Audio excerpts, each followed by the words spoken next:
Hey, what's up, everybody? It's BDF44 coming at you with another video. So, I kind of want to weigh in on LeBron James getting some heat for his tweet in regards to the situation with the young lady who was shot by police as she was trying to attempting to attack another woman with a knife.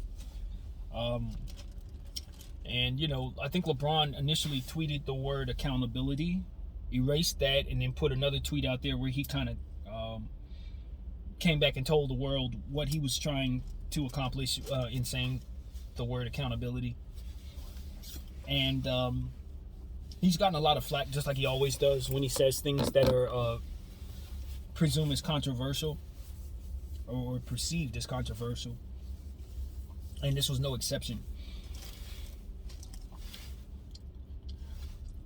My position on LeBron James when he does this is, and this is just my own point of view, LeBron James is an extremely brilliant individual, but as it pertains to the subject of the English language, he's not the greatest articulator of words. He's not. A lot of times, and he's gotten better at this over the years. Don't get it twisted. He's improved dramatically. But historically, he tends to not use words in a way that comes together for traditional English. Now, I understand what LeBron be trying to say. And I say the word be purposefully because I know that's not in English as well. But I understand what LeBron be trying to say. But the thing about it is, when you're talking to people who don't necessarily speak your type of English, don't have your perspective, they're going to look at you and they're going to misinterpret what you say. Or they're going to look at you and say you don't have a right to say it because you're privileged as a black person who has all that LeBron has. So that's part of the situation there that he has to kind of navigate around when he tweets, because there are going to be people who are going to misunderstand him or are just going to hate what he has to say just because it's him saying it. As it pertains to this particular situation, I think all of us, everyone had to come together and kind of be honest about what we were looking at as it pertains to that particular incident. I made a video about it. My point of view was the same as it's going to be now. Point of view was, I would have loved for the cop to only pull the trigger one time. I don't believe that tasering a girl when she's holding a knife is the move. Unfortunately, I don't. I think tasering works for a lot of things, but when someone is getting ready to bludgeon somebody with a knife, I don't think that's the way to go. But I would have liked for the cop to maybe shoot the gun once or twice. Now, that doesn't mean that girl would have survived one or two shots, obviously. But I think it's definitely a good chance she doesn't survive 4. And I don't think it took 4 shots to get her down. So that's what I would have wanted to see, but it was a split-second situation. So I've conceded that this is just one of those situations where we can't add our 2 cents to it as it pertains to the narrative that we're following, which is black people are being killed by the cops at an alarming rate, which is true. Sometimes to no avail, to no convictions, which is the key to all of it. So, LeBron has the same frustrations as most African Americans. Unfortunately, though, LeBron James is not going to be received the same as a lot of us, like myself, because LeBron James has a lot. He has a lot more than most. He is more famous than most. He is more God-given gifted than most. LeBron James has a lot of what a lot of people want. So there are going to be many, many, many people who are going to have envy of him and jealousy of him and think that he has no right to speak up on things that pertain to things that they don't agree with. And look, LeBron James is a real black man. Okay? And I mean no disrespect to anybody who's going to hear me say this and think of me saying that they are not whoever they are in terms of their authenticity. But LeBron James is a brother. If you know what I mean. He's an actual brother. He's not a black person who has views that go against the community. His views align with our frustrations, and he has a voice for which he uses to kind of voice our frustrations. As I know, I've listened to many celebrities, African-American successful people say, our community tends to put a lot of pressure on people who have voices to speak for us. Sometimes those people are not qualified to speak for us. And I'm not saying LeBron is or is not, but that's just what the case is. Sometimes those people aren't qualified for that.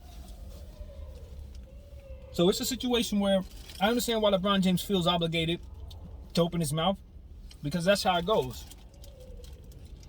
I don't think he should have shut his mouth in this situation, but I do think he made the same mistake that a lot of us made. We're dealing with the obvious right now, which is before everything has come to pass with the Derek Chauvin conviction. We were sitting there on the edge of our seats, obviously waiting for that information. At that same time, we see this situation take place where this young lady gets shot, and the only information we're given is that a young girl was shot by the cops 4 times, 16 years of age. And I think my reaction was the same as most people's reaction. What could she have possibly done to have an end like that? For her life to have come to an end like that? What did she do to be that much of a threat? And we saw. It didn't make us feel good. There were a lot of people who are grown-ups around that situation who should have intervened so that it never gotten to that point.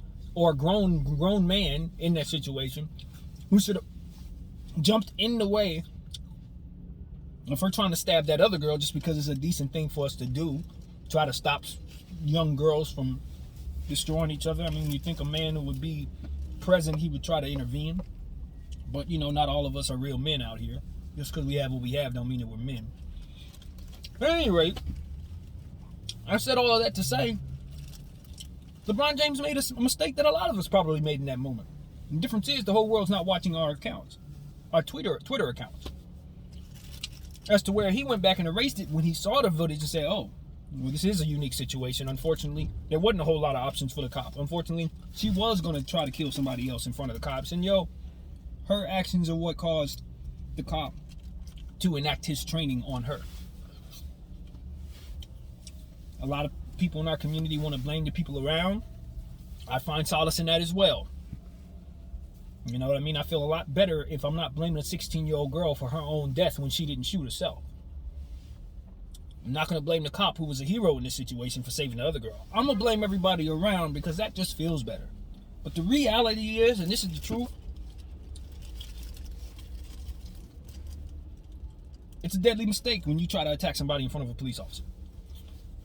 You're assaulting someone with a deadly weapon in front of a police officer. It's a deadly mistake. And it's not a whole lot of bail we can shoot you. No pun intended. It's not a whole lot of bail we can give you, Ma. So, this is one of the situations where LeBron James had to renege on that tweet. Even though the word accountability fits most of the situations, unfortunately, this is one of those key situations that didn't. And this brings me to who I really want to pay attention to in regards to pointing the finger at and saying, yo, you hold some culpability as well. The outlets that gave us that information before we had the full story. I believe at this point we're at a space where they're trying to give us what they think we want, which is headlines. Nothing new. This has been the game for 100 years. Clickbait headlines.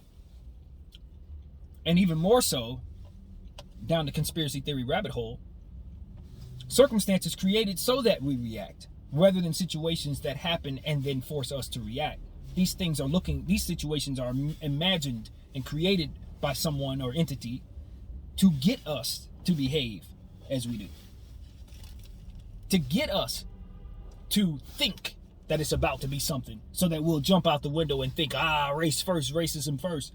And then the information comes our way and we're all sitting here looking doofy. Circumstances like LeBron James's take place in that very much imagined and created environment. That situation, that environment was created by me, the media outlet, giving you only a portion of the information, knowing the ecosystem of the circumstance for which you are going to jump to a certain conclusion, only for me to come back later and say, nope, you jumped out the window, you're an idiot. You should have waited for all the information when I should have given you all the information ahead of time, so that you're not in your circles with your friends or in the circles with your associates saying, oh, this is the race card here, all Blue Lives Matter here, and then going through this whole fight that only gets negated by further information coming out about the story that should have been given to you in the first place. Yes, media is creating the situation for us. They are instigating the race fight. Headline after headline, promotion after promotion. So LeBron James making this mistake is a mistake that many people made because of the ecosystem created by those who gave us the information in partial manner. Purposely done, if you ask me. So for those who say, oh, LeBron James, see, he was wrong. Well, yeah, he was incorrect in assuming that this was like all the other situations that the media outlets love to share with us. Just like all the other situations that we see all over our social media reminding us that we're living in a racist country with racist police officers that want to kill people that look like me and protect people that look like someone white. We are reminded of this all day, every day. So yeah, if LeBron James hops out the window and says accountability before getting the whole information, the only mistake he actually did was not waiting for the entire information. Not asking more questions about this particular incident when the last 37 incidents were just the same. There was no need to ask what happened in the last 30, 80, 90 times that he shot a black person. But for this particular one, context was needed.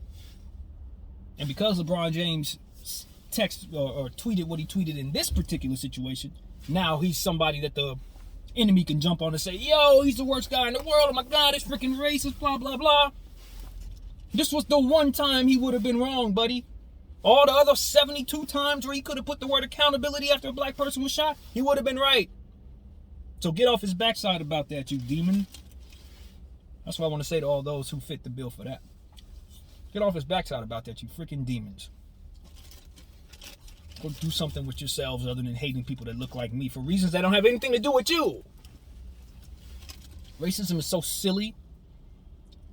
That's why we wonder if it's a sickness. It's a mental illness. It's trauma. Being taught from person to person, generation to generation. Inverted trauma. That's the conclusion I've come to about racism. It's inverted trauma. It's like a comfortable cancer. Can you imagine an entity that overtakes your body? It's like a drug. Best way to describe it is like a drug overdose. An entity that overtakes your body that feels good but kills you. You're feeling blissful all the way to die. All the way to your death, you're feeling amazing. That's what racism is. It's heroin. Because it's killing you, but it empowers you. It makes you feel good. You feel great. You feel like you even need it. But it's killing you. That's what racism is. And the one thing that's so demonic about racism is that 9 out of 10 people who harbor the racist energy is oblivious to it. Particularly in this country. I don't know if it's like that everywhere else. But in this country, a lot of the racists don't believe they're racist. They think people who look at them and challenge their racist ideals are racist. Some of them may be watching me now. You're a racist. You may not like the idea of being racist. You may think I'm a racist for reacting to your racism, but the reality is, you may be a racist. You may be. And it may not be your fault. You may have been taught to hate people that look like me for reasons that have nothing to do with me. For reasons that don't even have anything to do with you. It's just how things have always been. You may have a preconceived notion about how to behave when you see someone that looks like me or see me personally. Stay apprehensive. Don't treat him like a human being because he's beneath us. That type of stuff. You were taught something that ultimately, what that does is create more enemies for you. It makes the walls of the world close in on you because now you're creating problems where there otherwise would not be any. You hate me because I'm black. What does that make me do? It makes me hate you. Now I hate you because you hate me. This was hate you wouldn't have had. You got an enemy here that you wouldn't have had if you just didn't harbor racism in your heart. You're creating enemies. You're creating threats. You're creating danger for yourself and your families. If this gets all the way to the worst possible place it can go, it's violence. Violence that's avoidable if we just agree to walk away from one another. I'm not saying you have to love me, but don't antagonize me when I'm sitting here talking to people who may be willing to listen to me, saying, yo, I have some trouble over here. I think things are going bad for me. Shut up. Don't say anything. Don't create more of a problem for yourself. Because every passing racist remark, every passing racist interaction just builds a further and further resentment that we're trying to overcome from. Even if we are never going to agree to like one another fully, we have to agree that no one's going anywhere. I'm not going back to Africa. Native Americans are not going back to the past because they certainly can't leave the land that they were from. Native Americans, Mexicans, people of South American descent, they're not going back to the past because they certainly can't go back to their country they're in it. You're not going back to Europe or Asia. Asian people are not going back to where they're from. We're all stuck here. Most of the people who think of themselves as Americans, who believe themselves to be warm-blooded Americans, you're from somewhere else, bro. Your peoples, they're from somewhere else. If you're not Native American, or one of them black people that was here when Native Americans were here, because you know we was here. There was a lot of us already here. If you ain't from that elk, this ain't your land. You telling them they can't be here, or you saying that they don't have a right to live, or saying that they should be treated differently while you're treated fairly, or saying that their perspective doesn't exist because the only one you're willing to see is yours. Just because you believe everybody over here is a villain doesn't mean that we don't have innocent people over here. You're just mistaken. That's all. You've been told that we're a bunch of bad people, that there's only a token few good people in over here, and the rest of us are belittle or beneath you or whatever you're taught. And you're mistaken. We got wonderful people over here, brilliant people over here, smart people over here, reasonable people over here, people who can do things that you can't do over here. There's nothing about us that's beneath you. That's a perception. That's something that you were taught. You hate LeBron James because LeBron James is saying he's sick of black people dying. You're sick of LeBron James for reasons that don't have nothing to do with you a lot of the time, as it pertains to this particular statement. He's talking about something that matters to him and his community. Now here you go opening your mouth saying, oh, he don't have a right to do that. Why? He's attacking you. Well, what kind of danger are you in from him attacking you? I can tell you what kind of danger the people are in that he's representing when he speaks. But what exactly is he doing to you by speaking other than just annoying your sensibility as a white person? Let's just be honest. If you're offended by what LeBron James is saying, chances are you need to step back. Take a step back and think about what I just said for the last 18 minutes. Just take a step back. If you're truly offended by what LeBron James did, and you're protecting your people as it pertains to whiteness and the atrocities committed by white people in your name to keep your country going, you need to take a step back and think about what the history of this country actually is. Stop being mad at people who have been wronged for reacting to that wrong. Stop being insensitive to people who are dying and who are crying and mourning of people dying when you may lose somebody and find yourself in a space just like that tomorrow morning. I don't wish that upon you, but it can happen to anybody. It does happen to everybody. So that whole insensitivity you feeling right now, that calendar's gonna keep flipping, buddy. You just wait, your day's coming too. And that's what I gotta say to all the racists out there on both sides, whatever color you are. You can look like me, you can look like them. If you don't want to come together and help make this a better country, if you don't want to come together and make this a better world, then you're definitely, by doing nothing, making it worse. It's not the time to be offended. It's the time to get informed. We're not out here screaming we're upset because there's nothing going on. We're treated differently than you. And if you want the world to get better, then you need to see the fruit in fighting for us to see that this doesn't continue this process. And if you come up with something like that as well, if something like that is coming your way, we should see the fruit in helping you. Because this place ain't gonna get no better if people are being treated poorly. I don't care if it's the black person, if it flips up and now black people are doing good and white people are doing bad. If somebody's doing bad, chances are we're all worse off for it.